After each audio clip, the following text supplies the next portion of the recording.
All right, so I'm big on efficiency and figuring everything out and getting everything in efficiency. First step is, ideally this pipe would have been pulled in and swooped over, but that's fine, we can do one elbow. Less fittings is gonna be quicker. I'm gonna line up my pipes here. So I'm ending right about there. I marked it with my finger in the dust. And then I'm gonna line up my other valve. I'm gonna mark it with my finger. And then I'm gonna cut. Making sure you're digging out the hole is pretty good. I'm gonna start sharing some of my tips, and you should get your average 3 to 4 houses done with a 4-man crew a day. I see a lot of guys say, "Oh, this house took me a lot of valves. It took me this," and I'm finishing up this house from another one of our crews that just couldn't get it finished. And I see a lot of issues with the efficiencies of the way they do things. It's not about working harder. You do have to work hard, but doing things more efficiently,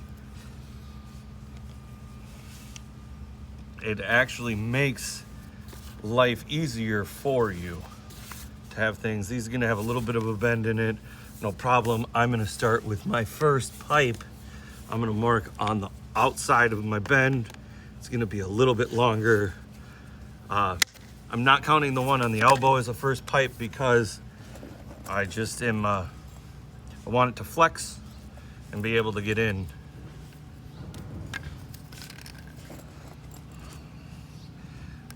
Using 316 clamps on 80 PSI pipe.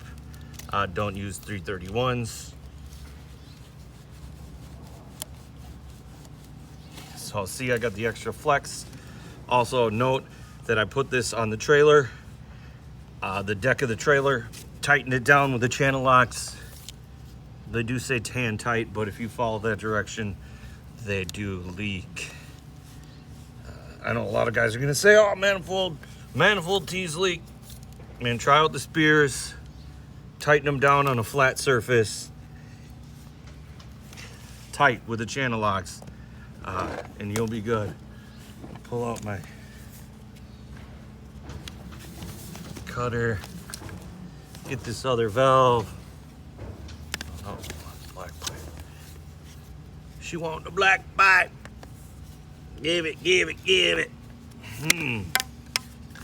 So look at that.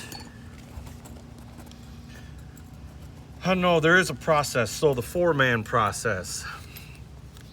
4-man process. Foreman gets out of the truck, starts flagging. Everybody out of the truck all at once.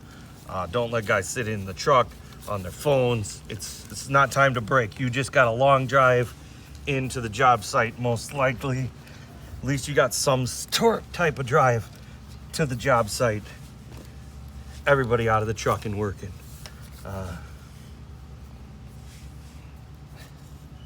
So foreman right away grabs his flags, starts flagging. Number 2 guy, his job is to knock on the door. He grabs a flow meter, knocks on the door.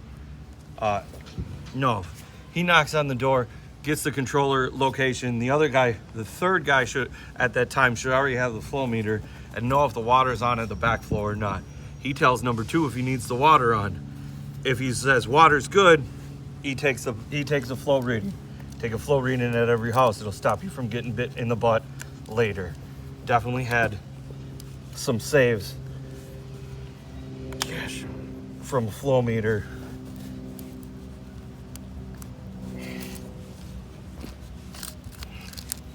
So that's number 2. He talks to the homeowner, sees where the controller is getting mounted, starts mounting the controller and drills the hole. 1 probably has a yard flagged. 3 is already either taking a flow reading or waiting. 4 is the pipe pumper, and he will have already unloaded the machine, unchained it, and unloaded it, or just unchains it for the foreman to unload, and he will start setting pipe and opening pipe up, putting the rolls around the house. where they're needed. Once he gets the rolls in good position, he will open a couple. If there's bore shots, he will start digging the bore shots. By that time, 2 is probably still installing the controller. 3 has started digging out locates. Foreman has started pulling pipes. Locates should be dug at this point. If there's not a lot, if there's a hand dig section, he's gonna start on the other side. You pull pipe from one end of the house to the other, one valve box to the other. I typically start farthest away from the controller, which is the opposite side of the garage, usually has the bigger area of the house. Then once I get that pulled,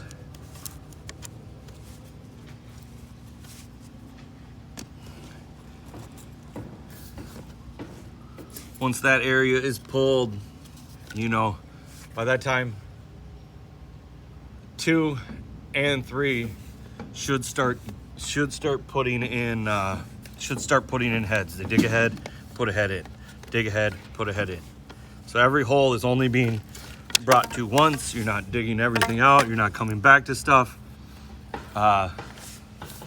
If you're real fast, by the time one valve set is done, one of those guys can start putting in valves.